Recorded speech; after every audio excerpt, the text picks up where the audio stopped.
What's going on, ladies and gentlemen? Today we're going to dive into the ice walls, part 1.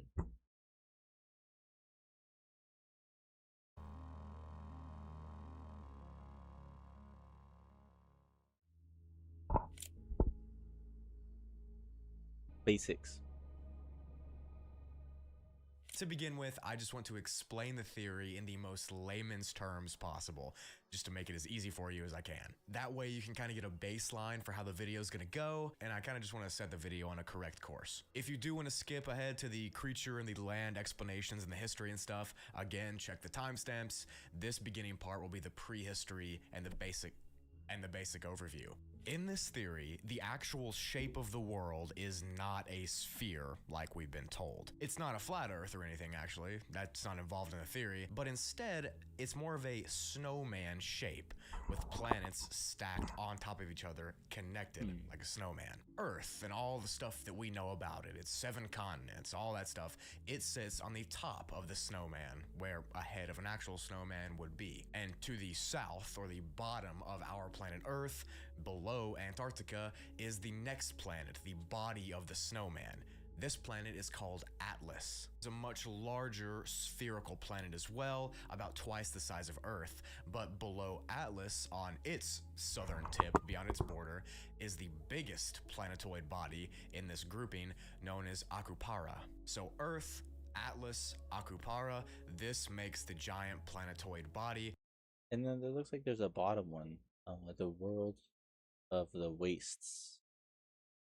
And all the mysterious lands and creatures that I'll be discussing exist beyond Earth and in Atlas or Akupara. So this planetoid body is the 3 planets tall, and if you were to look at it from a top-down perspective, you would see the various rings or ice circles that exist to separate the different planets. Like in the main map, you can see how the middle concentric circle is Earth, the one on the outside is Atlas, and the one on the outside is Akupara, and beyond that is a land of mysterious, very weird effects known only as the Wastes. Which again, they also have their own lore.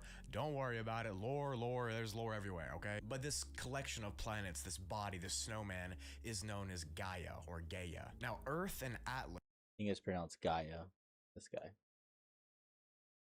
are orbited by their own unique suns. They have their own rotations and everything like that. But the bottom planet, Akupara, is so large, so expansive, that it actually has 2 suns that rotate around it. That's how much light it needs. And an important thing to note that in this lore system, the only planetary body that has a moon is Earth. There's no more moons of note. We're unique with that, which is pretty cool, I guess. Y'all like the Mothman hoodie? I think it's pretty cool. Now, in this specific video, I got a pink hoodie on. Merch coming soon. We'll just be going over the lore of Atlas and the different gates and entrances from our ice walls to get there. And So this is like our Earth, and it looks like there's like 3 entrances. 1, 2, 3. That's crazy. Wow. and all of the continents, Look at that name, Petia, and then there's I can't even read that. Something the Blessed, Thoth. That's a crazy name. The Ocean of Yam. Damn. Crazy. of the creatures and land masses of importance. That's what I'll be going over in this specific part. If you want a part 2 that has all the lore about Akupara and Atlantis and Asgard and the wastes beyond, Did he say Asgard? leave a like for that. This video would simply be way too long to do if I did all that in one go, and I kind of have to consolidate where I can. So this will be a 2-part series. I'm going to do the second part anyways, but I just fan shape with Earth, Atlas, and Akupara, and the wastes surrounding it. Now, there's said to be other planetary shapes like this and snowmen out in our outer space beyond, but those will be mentioned in the video. That's not the focus. Gaia, our planetary snowman, is the focus. The outer wastes beyond all of our planets on the outskirts of everything are said to extend out infinitely into a flat plane that kind of eventually warps back on itself, creating an eggshell-like thing around the planets. Essentially, the outer wastes are the eggshell, and the Earth Atlas and the Acropara, we are the yolk inside the egg. Inside the lore of the Beyond the Ice Wall wiki and the lore system, a substance known as aether fills up the space beyond our planets. Aether essentially keeps everything suspended. It's kind of like the glue that holds our metaphysical realities together. Aether itself is more dense in higher elevations, which keeps things more normal and more sane and less enigmatic, which means that Earth, which sits at the top of the elevation, has the most aether, meaning we have the most normal realities and less magic, less effects, and that sort That's of thing. crazy. Further Magic. down you go beyond the ice wall to Atlas and Acropara, the less aether there is, which means there's more magic, there's more strange effects, there's more weird plants and animals and cultures, and it just gets weirder and stranger the further down you go. With less aether means the laws of nature and the fabrics of reality don't mean as much. And that's why the two main planets beyond Earth have all the strange stuff I'm going to mention in this video. Aether directly affects things like gravity and light and reality stabilization, which is why strange things do happen in Earth, weird, odd things that can't be explained, but not enough to where it would cause alarm. But these strange things that happen here happen more often as we go down. But just know that the most important part of the aether in this lore is how it affects magic and energies and vibrations. Things like psychic communications and palm readings and future telling and soothsaying Ain't no way we're gonna start talking about crystals, chat. That's crazy, man. and all that kind of stuff, that happens more and it's more realistic where there's no aether or where there's less aether. Things like projections and ghosts and haints and everything like that, beings of the ethereal realm, they can exist outside of the aether, which is why here on Earth you have sightings of like Bigfoot and ghosts and that kind of thing and magic that happens but can't be explained because there's Do y'all think Bigfoot and all that's from the second planet, Capupara or whatever it's called?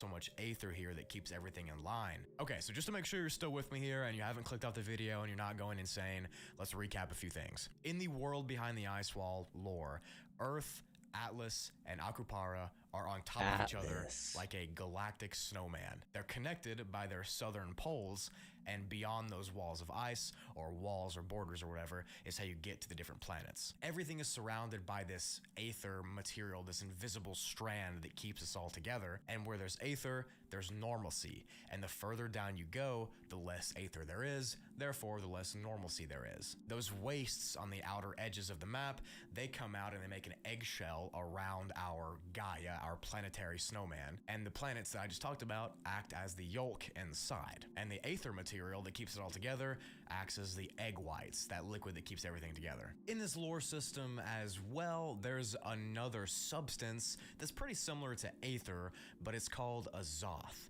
and it's kind of like the anti-aether. It's the exact opposite. Azoth Kind of like the dark matter in the real world science.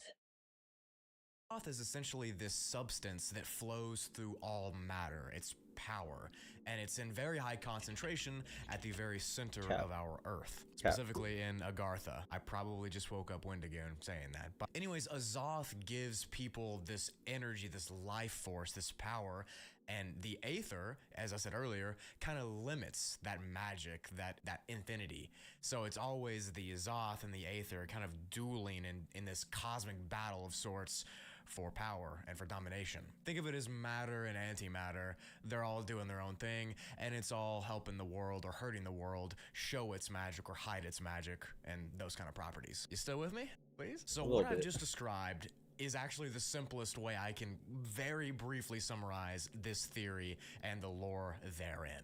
Things exist beyond our reality in these. He needs to explain the suns. I see 3 suns. He needs to explain that. I don't get the 3. Where are the 3 suns coming from? You know? Far away lands beyond the ice wall, and those are the things that I'm going to get into in this video. But now that we have all the pre-stuff out of the way, that's just the basic tutorial of the theory, you need to put your tinfoil hats on and you need to get ready, because I'm about to get into the lands, the creatures, and the histories and all that of these civilizations in the second planet under Earth, known as Atlas. If you guys enjoyed part 1, leave a like, comment, subscribe, and stay tuned for part 2. It's coming soon.